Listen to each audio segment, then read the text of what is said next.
Hello, hello. How are you? So today we are doing a solo leveling art to hype up the much awaited season 2, and apparently they started the first episode of the new season with a yassified Sung Jinwoo.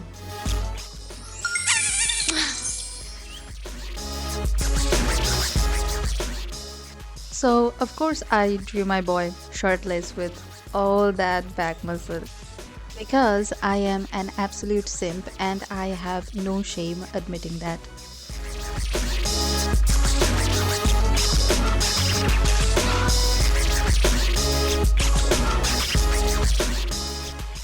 And we have Igris in the background because last season that was my favorite episode. It was awesome. Waiting for your king, are you? Knight Commander Egress, you are a warrior. Will you let your blade rust? Or will you nerve me? Pledge yourself to the man before you. Arise.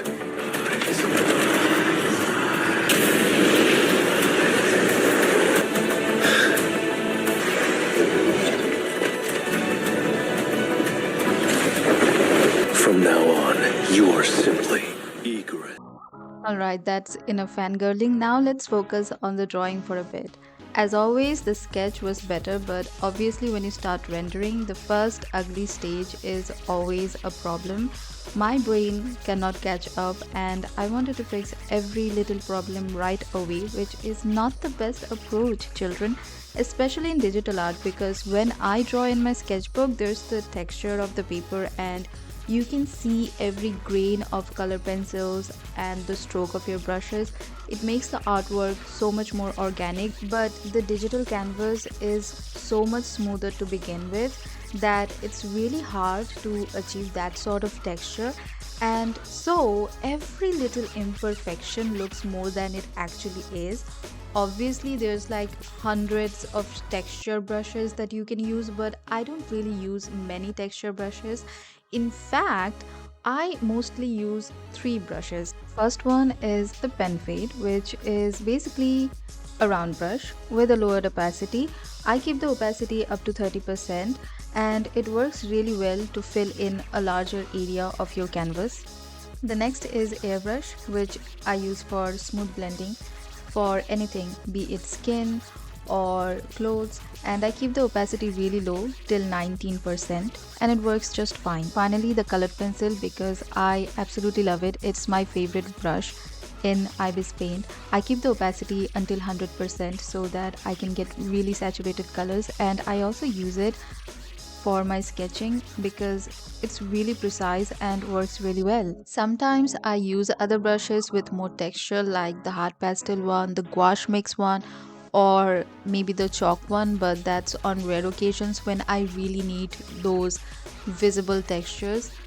Anyways, back to the drawing. I started rendering and I was following two references for the back muscle or the back pose, and the dude from the reference was super jacked up, so drawing all the muscles felt a bit too much and I've really toned it down in this one.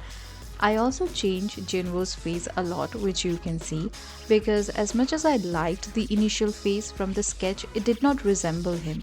He has like a really long and thin face, as you can see, and his chin is literally a V. My dude is an angle. Perfect angle sent straight from the heavens. Anyways, that was why I had to keep adjusting and readjusting his face because I didn't want him to look like just a random hot guy. I wanted him to look like a more semi realistic version of the character, and you let me know in the comments if I achieved it or not. And other than that, I absolutely loved drawing the helmet and the armor of Igris. I am an absolute simp for him if you couldn't tell, since I really wanted to try out this vivid pin light thing, or maybe it's called the hard light, like a disco light, or maybe not. You don't get my vibe because I am bad at explaining things, but I wanted to try it out, so the background is really dark and you're gonna see the whole speed paint right about now because I forgot to do the screen recording.